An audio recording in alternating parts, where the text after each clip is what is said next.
Iceberg Slim, Pimp, Mémoire d'un maquereau. Chapitre 7. Mélodie avec fausse note. Une violente sonnerie de téléphone me réveilla. La piole était plongée dans les ténèbres. Je cherchais à tâtons la demi-portion. Elle n'était plus là. Je parvins tant bien que mal à décrocher le combiné et à me le coller contre l'oreille. Allô, dit le frère de Mary à l'appareil. Je voudrais parler à Mary, dit le type à l'autre bout du fil. Vous pouvez me la passer? Elle vient de sortir. Elle est allée faire un tour. Il coupa la communication. Je raccrochai le téléphone posé sur la table de chevet, puis j'allumai la lampe. Je regardai l'heure. Il était 7h30 du soir. Je me demandais si la demi-portion m'avait laissé tomber. Je me levai et allai voir dans le placard. Ses affaires étaient toujours là. Je vérifiai les 40 $ posés sur la commode. Il en manquait 2. Il y avait un mot à côté du fric. Je lus. Chérie, j'ai pris 2 $ pour aller travailler. Je vais me défoncer le cul. S'il te plaît, essaye d'être un peu gentil avec ta petite pétasse. D'accord? Le métier commence à rentrer, pensais-je. On dirait que plus un Mac est dur avec sa pute, plus elle en pince pour lui. Je serais vraiment content d'aller chez Sweet avec Top. Plus que 4 jours à attendre. Il ne faut surtout pas que la demi-portion s'aperçoive que je me shoote. Nom de Dieu, j'ai une de ces faims. Je vais manger quelque chose avant de me faire un fixe. Je retournai près du téléphone et appelai la réception. La fille qui aurait dû faire une carrière de lutteuse professionnelle décrocha. Est-ce que quelqu'un pourrait aller me chercher des œufs au bacon? Demandai-je. Un instant. Je vous passe Silas, le garçon d'ascenseur. Oui, Big Boss, dit l'amateur de Maggie and Jigs. Qu'est-ce qu'on peut faire pour vous? Silas, je voudrais des œufs au bacon avec un café crème et des toasts. C'est possible? Oui, bien sûr, il y a une gargote juste en face. J'y vais tout de suite. Je raccrochai et allai prendre dans le placard mon matériel d'espionnage. Posté derrière la fenêtre, je vis le vieux schnock traverser la rue d'une démarche incertaine en direction d'un café qui s'appelait le Buzzy Bee. Je scrutai les deux côtés de la rue pour essayer de repérer la demi-portion. Je ne la vis pas. Je braquai alors mes jumelles sur la gargote. Elle était là, en train de boire un café au comptoir. Elle sortit. Je vis l'éclair blanc de ses yeux lorsqu'elle jeta un regard vers la fenêtre. Elle descendit la rue en remuant ses fesses devant les voitures en balade. Son gros curon accrocha un micheton blanc au volant d'une Cadillac noire. Il se rangea le long du trottoir, elle monta dans la voiture. Je me demandais si c'était le type qui avait téléphoné. Je pris une douche. Au moment où je finissais de m'essuyer, on frappa à la porte. Je nouai la serviette autour de mes reins à la manière d'un sarron et allai ouvrir. En passant devant la commode, je pris la boîte de marijuana qui y était posée et la cachai derrière le miroir. Derrière la porte, Silas sifflotait When the Saints Go Marching In. Je lui ouvris et lui pris le plateau des mains. Une serviette en papier volta par terre et se pencha pour la ramasser. Je croisai alors le regard d'une jolie métisse aux grands yeux marrons. Elle sortait de l'appartement d'en face. Le type au visage balafré que j'avais entendu jouer au Roos la précédait, un étui de saxophone sous le bras. Elle roula ses yeux brillants dans ma direction. Son regard se braqua immédiatement sur le renflement de mon sarron. Son sourire sensuel et malicieux valait une déclaration à lui tout seul. Et vaudrait peut-être mieux l'essayer pour voir si c'est la bonne taille. J'ai décidé de la garder dans un coin de ma tête. Silas arracha enfin son regard de ses fesses qui se trémoussaient le long du couloir. Il avait chiffonné en boule la serviette de papier. « Ça fait $1, dit-il. Je posai le plateau sur la commode, pris $3 et les lui donnai. Il se trimpale un joli petit lot, Mr. Hyde, dis-je. Qu'est-ce que vous savez sur elle? Ah, ça, elle a un châssis à faire lâcher sa Bible à un pasteur. Le souffleur de sax est avec elle depuis 2 ans, pas plus. Depuis qu'elle lui a fait renifler l'odeur de sa chatte, il est sacrément accroché. C'était une pute jusqu'à ce qu'elle parte avec lui. Elle est rangée maintenant, mais il n'est pas commode. Il ne la quitte pas de l'œil, partout où il joue. Il faut qu'elle vienne avec lui et qu'elle ne le lâche pas d'une fesse. Si j'avais 30 ans de moins, je la lui piquerais. Merci pour les $2, Big Boss. Quand vous avez besoin de quelque chose, n'hésitez pas à appeler ce vieux Silas. Vous n'aurez qu'à poser le plateau devant la porte quand vous aurez fini. Je m'assis sur le lit et engloutis les œufs au bacon.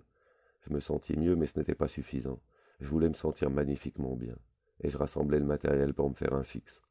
J'enroulai une cravate autour de mon bras et la serrai, en tenant l'une des extrémités entre mes dents. Je fis mouche au premier coup d'aiguille, et m'injectai la coke avec la technique de Top. J'eus tout juste le temps d'arriver aux chiottes avant de dégueuler. Le trip fut encore plus intense que chez Top. Qu'est-ce qui se passerait si, par magie, ma peau noire virait au blanc, me demandai-je. Putain, je pourrais sortir en douce de l'hôtel et franchir enfin les barbelés de l'enclos. Je serais comme un loup en liberté au milieu d'un troupeau de moutons. Le monde blanc ne se douterait pas que je suis un nègre. Je pourrais leur faire tout payer au prix fort, aux muets, aux taureaux blancs, à ce connard de juge qui m'a crucifié à mon premier procès. Si je parvenais à échapper à cet enfer noir, j'arriverais à me débrouiller. Hélas, négro, tu as une belle gueule, mais on n'inventera jamais une crème qui te donnera la peau blanche. Alors travaille dur pour être un vrai Mac, et arrange-toi pour devenir quelqu'un avec ce que tu as. Après tout, ça pourrait être pire. Imagine que tu sois un nègre moche. Je m'habillais et me poudrais le visage. Le miroir me renvoya l'image d'un sacré beau mec. Je vis un cafard explorer les restes de mon repas. J'allais déposer le plateau dans le couloir. Il va falloir que je m'occupe sérieusement de cette fille qui habite la piole d'en face. Je me servirai peut-être de la demi-portion pour détourner l'attention de son chien de garde. Je vais aller faire un tour. Peut-être que je réussirai à me dégoter ma deuxième pute. J'ai une chance de faire à cheval, je le sens. Je mis la boîte d'herbe et le reste du matériel dans un sac en papier, puis sortis en fermant la porte à clé et suivis le couloir en direction de l'ascenseur. Sur le chemin, je m'arrêtais devant le placard à balai. La porte n'était pas verrouillée. J'entrais sur la pointe des pieds et cachais le sac de cam derrière un tas de trucs posés sur une étagère. La cocaïne m'avait rempli d'énergie. L'affichage de l'ascenseur indiquait qu'il venait de s'arrêter au deuxième étage.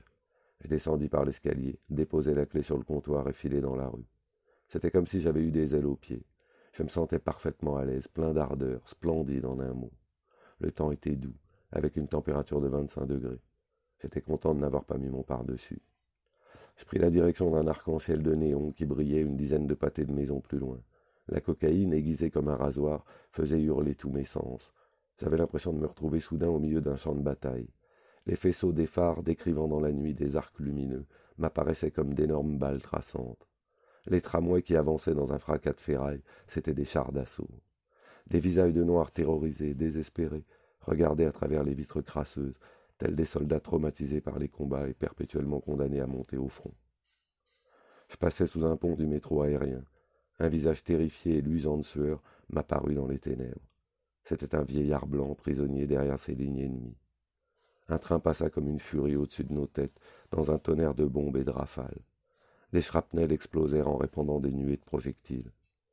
Je me sentais trop nerveux pour rester dans la zone des combats. Je sifflai un général au volant d'une voiture jaune de l'état-major. Il s'arrêta et me conduisit à l'abri au milieu de l'oasis de néon. Je m'aperçus alors qu'il s'agissait d'un mercenaire. Il me fit payer 1,25 $ pour l'évacuation. Je sortis de la voiture et me laissai attirer comme un insecte par une enseigne lumineuse. Le Fun House, la maison du rire. C'était un bar. J'ouvris la porte et entrai. Mes boyaux faillirent alors péter leurs joints de culasse. Un squelette vert phosphorescent venait de surgir devant mon nez. Il poussa un ululement perçant, puis replongea dans le sol, englouti par une trappe. Je restai là à trembler pendant un bon moment, sans comprendre pourquoi les cinglés assis au bar rigolaient comme des mômes. Pour essayer de rester dans l'ambiance, j'affichai un grand sourire de joyeux comique façon Kingfish, puis j'allai m'asseoir entre Amos et Andy. Derrière le bar se tenait un grand type avec un masque de Frankenstein. Je le vis tendre brusquement la main sous le comptoir en essayant de ne pas se faire voir. Il eut alors une sorte de sifflement comme un pneu qui se dégonfle, et le tabouret sur lequel j'étais assis s'enfonça dans le sol. Je levai les yeux vers Amos. J'avais le nez à 2 centimètres au-dessus du bar. Amos me regardait de toute sa hauteur en souriant. On voit tout de suite que c'est la première fois que tu viens, pas vrai mon gars? T'arrives droit du sud, je parie. Il a gagné le gros lot, dit Andy. Il va nous payer un pichet de mousse, et on va lui apprendre tout ce qu'il faut savoir pour se débrouiller dans cette ville. On peut bien faire ça pour un gars du pays. Il eut un éclat de rire général autour du bar avec des accents de sud profond. Frankenstein appuya sur le bouton fatal, et je sentis le tabouret remonter. Entre la cocaïne qui me faisait faire des bonds et ce repère de nafton à la petite semaine, j'éprouvais soudain une envie frénétique de retourner très vite à l'appartement numéro 420 du Blue Haven. Le barman s'avança vers moi. Tout ça c'est pour rire. Bienvenue à la maison du rire. Qu'est-ce que tu prends? Sans lui répondre, je descendis du tabouret et jetai un coup d'œil par terre. Les pieds en tube de métal s'enfonçaient dans le sol. Il devait y avoir un système à air comprimé en dessous. Je fis un pas en arrière et observai les 2 ex-cueilleurs de coton. Je fronçai alors le nez, regardai sous eux, autour d'eux, puis le long du bar. Au fond de ma poche, je tripotais le manche de ma fronde cran d'arrêt. Sacré nom, les gars, lançai-je en imitant Kingfish. Vous avez reniflé ça? Ça sent comme si une grosse mama puante à cheveux crépus avait débarqué du sud profond pour venir nous chier un autre de ces affreux petits merdeux en peau de fesses. Amos et Andy ouvrirent grande la bouche comme des idiots dans une plantation de coton, puis lancèrent un regard angoissé au crétin blanc derrière son bar. J'en profitai pour quitter les lieux. Apparemment, il n'appréciait pas beaucoup mon humour. Il était peut-être un peu trop à la page. En sortant, je heurtai quelqu'un de plein fouet. J'eus l'impression d'avoir été bloqué par un demi de mêlée parfumé. Dans un réflexe, mes bras entourèrent ses tendres épaules. Elle avait le visage parfait de Olivia de Havilland, mais elle était plus grande et plus belle. Je sentis sous mes doigts la caresse de pétales de son tailleur sur mesure. C'était la plus belle femme que j'ai vue depuis la dernière fois que j'étais allé au cinéma. Je me demandais si c'était une pute. J'ai décidé de la baratiner. Je suis désolé, c'est quand même dommage qu'on fasse connaissance en se bousculant comme deux caves. J'espère que vous n'avez pas l'intention d'entrer dans ce trou de clodo. Croyez-moi, si vous cherchez de l'action, vous ne trouverez rien là-dedans. Je m'y suis simplement arrêté pour passer un coup de fil. Je m'appelle Blood. Et vous? Ses longues jambes galbées étaient larges et bien plantées. Je voyais l'ombre fabuleuse que ses fesses projetaient sur le trottoir. À travers le tissu orange de son corsage, j'aperçus un grain de beauté rose entre ses seins d'une blancheur laiteuse. Elle ramena en arrière une mèche de cheveux noirs et soyeux qui était tombée devant l'un de ses grands yeux d'un bleu électrique. Ses dents parfaitement alignées brillaient comme une porcelaine rare. Le bout de sa langue d'un rouge cramoisi se promena sur ses lèvres de chérubin. Elle était en train de me faire un numéro qui aurait secoué un eunuque. « Blood !» s'exclama-t-elle. « Comme c'est insolite. Vous avez une façon de parler absolument fascinante. Je m'appelle Mélodie et je ne vais jamais dans les bars. De temps en temps, il m'arrive d'aller dans un night-club, mais je ne suis pas en quête d'action. En fait, il se trouve tout simplement que ma voiture est en panne. Je m'apprêtais à entrer pour appeler un garage, lorsque nos deux corps de rêve sont entrés en collision. Mais peut-être les mystères de la mécanique ne vous sont-ils pas totalement étrangers? Ma voiture est rangée là-bas. Je suivis des yeux la direction que m'indiquait son doigt manucuré, et je vis une somptueuse Lincoln flambant neuve. Tout en elle clamait la distinction et la richesse. Cette magnifique garce blanche a de la classe, pensai-je, et on dirait qu'elle a quelque chose dans le chou. Avec une bagnole comme ça, son coffre-fort doit être bourré à craquer. Elle a peut-être pris un riche gogo dans sa toile. Je vais jouer au con avec elle. Je laisse tomber le rôle de Mac jusqu'à ce que j'en sache un peu plus.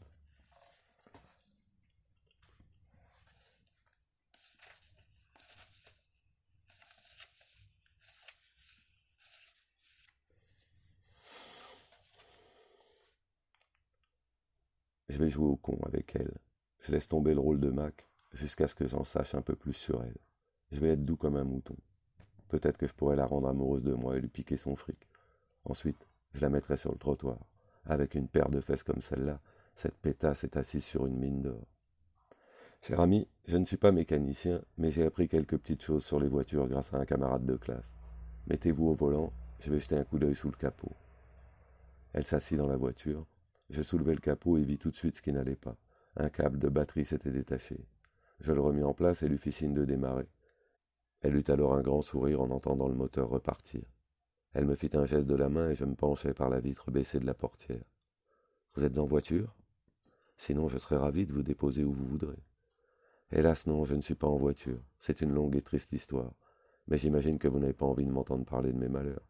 Si vous voulez bien me laisser devant un bar qui ne soit pas trop sinistre, je vous promets que je ne vous ennuierai pas avec ça. Je montai dans la voiture et elle s'engagea dans la circulation en roulant doucement. Pendant 2 minutes, nous restâmes silencieux. J'étais occupé à chercher le début de ma longue et triste histoire. En prison, j'avais lu autant de livres que pouvait en contenir ma cellule. Je savais que j'étais habile à raconter des salades. Ce vieux tolard philosophe m'avait dit que je ferais mieux de renoncer à mes ambitions de Mac et de me lancer plutôt dans l'arnaque. Mélodie, vous ne trouvez pas que le destin manipule d'une bien étrange manière les marionnettes que nous sommes? Quand je suis sorti de ce bar, je venais de téléphoner à un garage à 150 km d'ici. Figurez-vous que, la semaine dernière, je quitte Saint-Louis pour venir ici, et voilà que le moteur de ma voiture grille sur la route. J'étais démoralisé, tout seul, désespéré dans cette ville immense et hostile. Le garagiste venait de m'annoncer la mauvaise nouvelle. La réparation se monte à 150 $. Or, je n'en ai que 50. Lorsque je suis sorti de cet endroit, j'étais aveuglé par les soucis. En plus, ma mère doit se faire opérer du pancréas. Si je suis venu ici, c'était pour travailler chez un entrepreneur de travaux publics. Je suis charpentier. J'ai absolument besoin de ma voiture pour aller travailler. Les chantiers sont en banlieue et je dois commencer lundi prochain. Si je n'arrive pas à gagner l'argent de son opération, ma mère va mourir, ou c'est sûr que le soleil se lève à l'est. Mais ce qui est étrange, ma chérie, c'est que, malgré tous ces problèmes, je me sens magnifiquement bien. Regardez ces boîtes à ordures qu'on voit briller entre les immeubles. Eh bien, à mes yeux, ce sont d'énormes bijoux. J'aurais envie de monter sur les toits et de crier vers les étoiles, car j'ai trouvé enfin la plus belle des mélodies. Aucun homme au monde ne peut se vanter d'avoir autant de chance que moi. Je voudrais simplement être sûr que vous êtes bien réel. S'il vous plaît, ne disparaissez pas soudain comme un mirage, j'en mourrai à coup sûr. Du coin de l'œil, je voyais frémir ses cuisses impressionnantes. Elle faillit emboutir la Studebaker grise qui s'était arrêtée devant nous. Elle donna un brusque coup de volant et se rangea sur le côté, en éraflant les roues de la Lincoln contre le bord du trottoir. Elle coupa le contact puis se tourna vers moi. Il y avait une flamme de passion dans ses yeux, et sa gorge satinée s'était mise à palpiter furieusement. Elle se glissa contre moi et colla ses lèvres écarlates contre les miennes. Sa langue répandit dans ma bouche un goût de sucre, comme une confiserie. Ses ongles s'enfoncèrent dans mes cuisses. Enfin elle s'arracha à moi et me regarda fixement. Blood, ma petite panthère noire, mon grain de poésie. Est-ce que c'est une preuve suffisante que je suis bien réel? Crois-moi, je n'ai pas la moindre intention de disparaître. S'il te plaît, n'allons pas dans un bar. Ce n'est pas l'alcool qui t'aidera à résoudre des problèmes. Mes parents sont en voyage jusqu'à demain midi. Si on allait plutôt chez moi boire un café et parler un peu. D'accord, Blood? Nous pourrons peut-être trouver une solution à tes problèmes. D'ailleurs, j'attends un coup de téléphone de ma mère un peu plus tard dans la soirée. Ange de miséricorde, répondis-je, je me confie à tes tendres mains. Elle habitait loin du camp où les Noirs étaient retenus prisonniers. Le trajet dura près d'une heure. Je sentais les odeurs enivrantes que la végétation répandait en ce début d'avril. Le monde blanc que je voyais autour de moi me donnait la sensation d'avoir échappé à l'enfer et de me promener soudain dans les allées du paradis. Les maisons cossues, joliment alignées, brillaient au clair de lune dans des rues aussi paisibles que la cathédrale de Reims. Quel dommage, pensais-je, 98% des Noirs vivront jusqu'à leur mort sans jamais connaître les joies de ce paradis sur terre. Les Blancs ne reconnaissent que 2 passeports, une peau blanche ou un gros paquet de fric. Il faut que je devienne un Mac triomphant pour avoir le passeport fric. Mais au moins, j'ai l'occasion d'entrevoir le paradis avec les yeux de Cendrillon. C'est bien, ça me permet de découvrir ce qui me manque. Elle tourna dans l'allée qui menait à sa maison. Derrière une fenêtre, une lampe éclairait d'une lueur tamisée des draperies bleues. Elle rangea la Lincoln dans un garage de stuc rose assorti au style de la maison. Une porte donnait directement accès à la cuisine, que je voyais étinceler autour de moi en dépit de l'obscurité. Nous nous déplacions dans la pénombre comme des cambrioleurs. Elle la suivit dans un escalier recouvert d'une épaisse moquette. Elle s'arrêta tout en haut. Blood, il faut que je te dise, je suis né dans cette maison. Tout le monde me connaît dans le quartier. Si un ami passait par là et s'apercevait qu'il y a quelqu'un, nous risquerions d'avoir un visiteur importun. On va aller dans ma chambre, tout au fond. Elle m'emmena dans sa chambre. En entrant, elle alluma une minuscule lampe bleue au-dessus d'une coiffeuse. Les murs de la pièce étaient peints en bleu pâle et blanc cassé. Un baldaquin de satin bleu recouvrait un lit géant. Je m'assis dans un canapé de soie blanche à côté de la coiffeuse. Mélodie alluma une radio couleur ivoire. Le clair de lune de Debussy répandit dans la pièce ses délicates harmonies. Elle se débarrassa de ses minuscules chaussures de cuir noir. Elle était encore plus belle ici que dans la rue. Du bout des doigts, elle me caressa l'oreille. Ma jolie petite panthère noire, reste bien sagement ici, ne t'enfuis pas surtout. Je vais faire du café. Elle descendit l'escalier. Je vais essayer de lui tirer du fric, me dis-je. Je devrais pouvoir lui gratter au moins $100. $100, c'est pas mal pour briser la glace. Si elle paye le prix qu'il faut, je l'attache à ce lit et je lui fais goûter mes spécialités à la mode Pepper. Il y a de quoi lui mettre la tête à l'envers, surtout une fille aussi jeune qui a passé sa vie au paradis. En plus, ce sera la première fois que je m'enverrai en l'air dans un lit à baldaquin et en plein paradis. J'entendis le faible bruit de ses pas dans l'escalier. Elle revint dans la pièce avec un service en argent disposé sur un plateau. Nous allions boire un café grand style. Elle déposa le plateau scintillant sur la coiffeuse. Verse-nous une tasse, Blood. Je vais me débarrasser de ses vêtements. Après, nous pourrons bavarder. Je remplis 2 tasses sans ajouter de lait et commençai à boire la mienne pendant qu'elle disparaissait dans une penderie. Elle en ressortit un instant plus tard. Elle ne portait plus qu'une culotte et un déshabillé rouge transparent. Ses seins petits mais bien dessinés pointaient sous l'étoffe vaporeuse.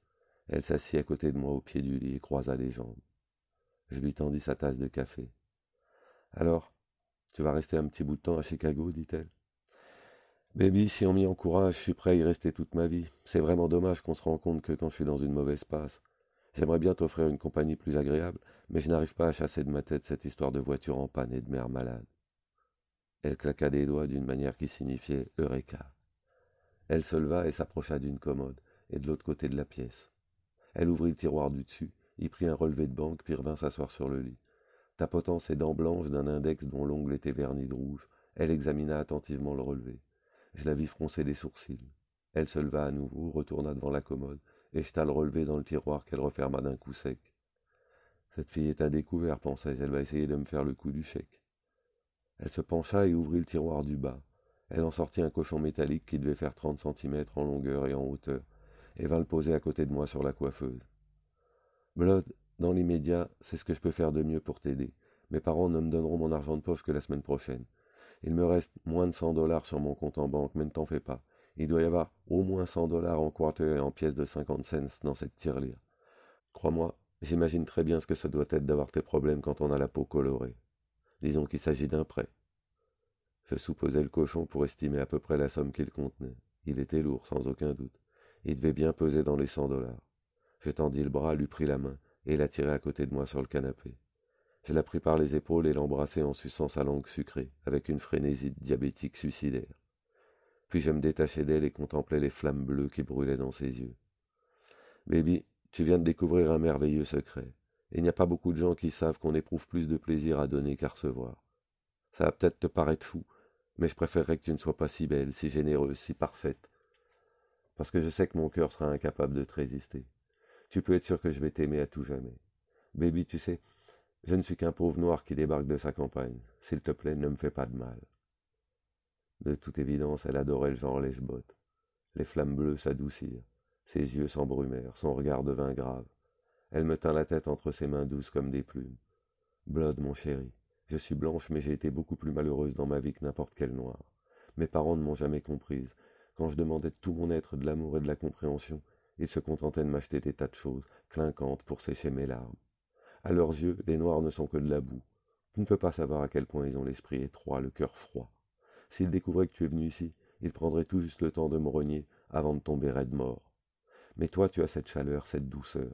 Je suis sûr que tu saurais me rendre heureuse. J'ai un tel besoin d'amour, un tel besoin qu'on me comprenne. S'il te plaît, donne-moi tout ça.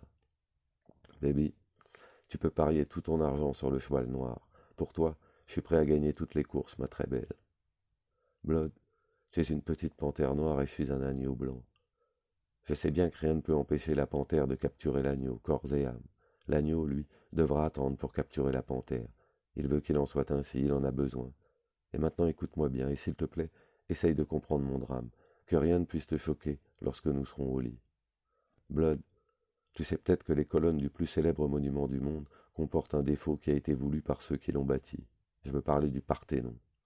Ce défaut s'appelle l'antasis, et il est nécessaire pour que l'œil humain, si capricieux, ait l'impression de ne voir que la perfection. Je ressemble beaucoup à ces colonnes. Je ne suis pas antique, bien sûr, mais je suis belle. Et mon drame, c'est qu'à la différence de l'antasis, qui donne leur perfection aux colonnes du Parthénon, mon antasis à moi doit être caché pour protéger ma propre perfection. Tu comprends? Peut-être que les poils de sa chatte ont blanchi prématurément, dis-je. Ou, alors, elle a la fente un peu de travers. Si c'est un truc bizarre dans ce genre-là, ça devrait plutôt être excitant pour moi.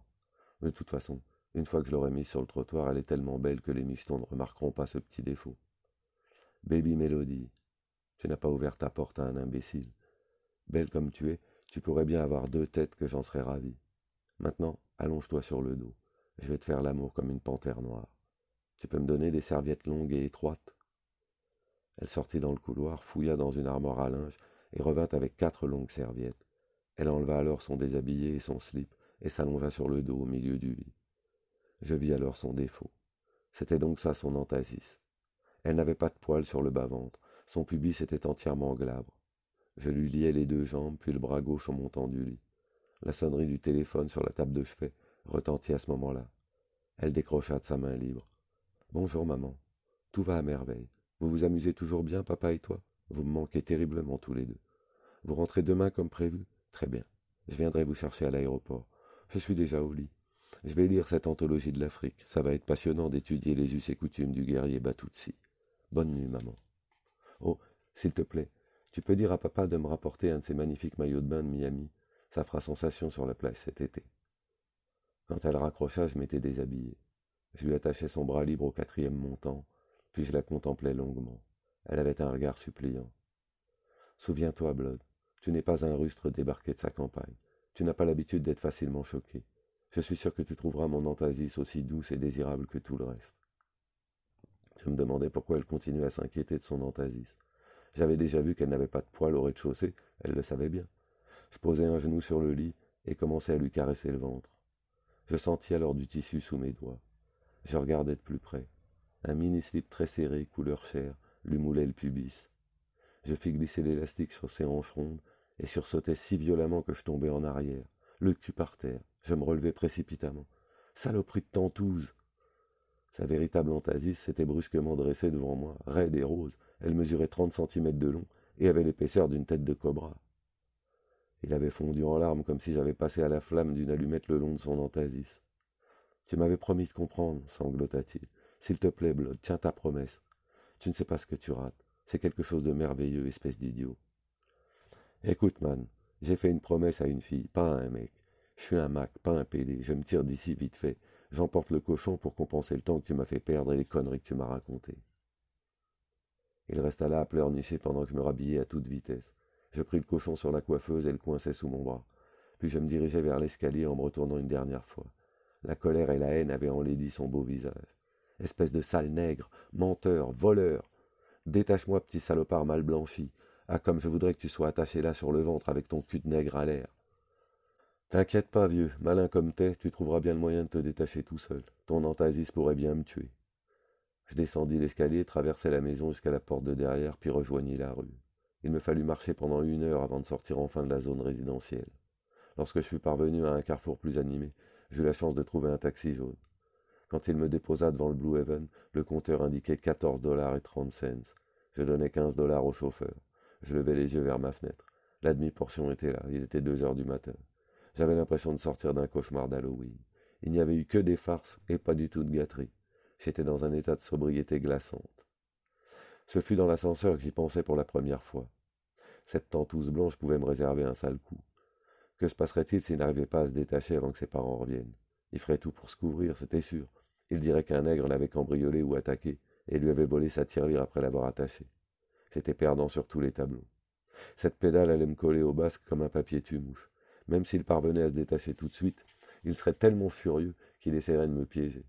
Je me souvenais de l'histoire d'Alansky Pepper. En récupérant ma boîte en fer dans le placard à balai, j'avais des grêlons de sueur qui me ruisselaient sur la peau. Je glissai la cocaïne dans une poche de ma veste et frappai à la porte du 420. La demi-portion vint m'ouvrir, elle souriait. Salut mon ange adoré. Ta petite pute chérie s'est défoncé le cul ce soir. Tiens, tu rapportes un petit cochon? Qu'est-ce que tu veux? Que je te donne une médaille parce que tu as fait ton boulot de pute? Je ne répondis pas à sa question. Elle était nue comme un verre. À tout hasard, je regardai entre ses jambes pour voir s'il n'était pas poussé une entasis. J'entrai dans la pièce en verrouillant la porte derrière moi. Il y avait 70 $ sur la commode. Je me retournai et me penchai vers elle. Elle m'embrassa. Je posai ensuite le cochon sur le socle du baiser de Rodin.